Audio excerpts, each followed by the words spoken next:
এখন আপনাকে যে উত্তরটা দেব, তারপরে আমার উপরে তীব্র সাইবার অ্যাটাক হবে, দুটো দল থেকেই তীব্র সাইবার অ্যাটাক আসবে আমার উপরে।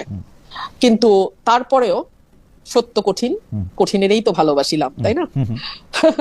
একেবারে স্টেজ আমরা আর মামুরা গঠনমূলক সমালোচনা, এই শব্দবন্ধটি শেখ হাসিনার মুখে আমরা ক্রমাগত শুনতাম যখন জাতীয় পার্টি বিরোধী দলে ছিল। গঠনমূলক সমালোচনা করবেন আপনারা, আজকালও সংসদে প্রায় শুনি গঠনমূলক সমালোচনা। হোয়াট ইজ গঠনমূলক?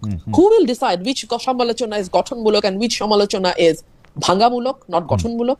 Who is going to decide that? And আমি জানি না, আমি আসলে রাজনৈতিক কর্মী, বুদ্ধিও কম, বুঝি না গঠনমূলক কাহাকে বলে এবং কে উহা নির্ণয় করিবে। সো আমি শেখ হাসিনার সময়ও যেভাবে দেখতাম, যাকে আমরা গৃহপালিত বিরোধী দল বলতাম ওই সময়ে, সবাই মিলেই বলতাম, সেই জাতীয় পার্টির ব্যাপারে যে ধরনের একটা খেলা একটু কুসুম কুসুম বিরোধিতা, আমি এটাকে বলতাম কুসুম কুসুম বিরোধিতা। সো এখনো আমি তার থেকে খুব ব্যতিক্রম কিছু দেখি না, এবং আমি বিশ্বাস করি সংসদ যারা ফলো করেন, পার দলীয় কর্মীর বাইরে সাধারণ মানুষ তারাও বুঝবেন যে এই সংসদটা একেবারেই আমরা আর মামুরা।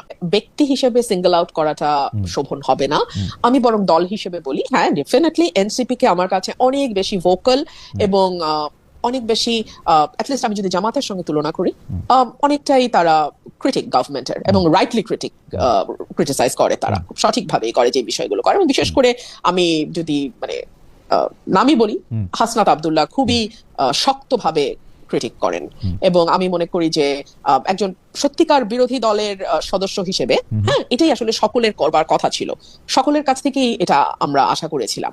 কিন্তু দুর্ভাগ্য আমাদের। আর যারা বলছে এমন সংশোধিত দেখতে চেয়েছিলাম, তাদের উদ্দেশ্যে আমি বিনীতভাবে বলি, আমি তো আসলে গত 15 বছর এমন সংসদই দেখেছি। হ্যাঁ, যদি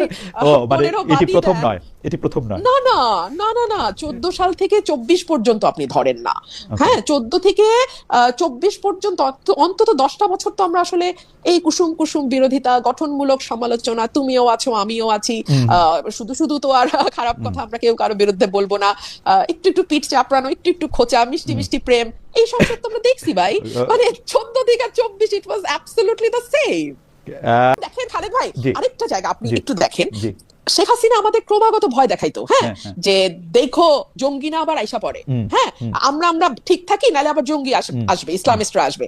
এখন আবার দেখি সংসদে নতুন ভয় দেখানো হয়, এই আমরা ঠিক থাকি নাহলে কিন্তু ফ্যাসিস্ট এসে পড়বে। মানে it is the same circus for gods sec.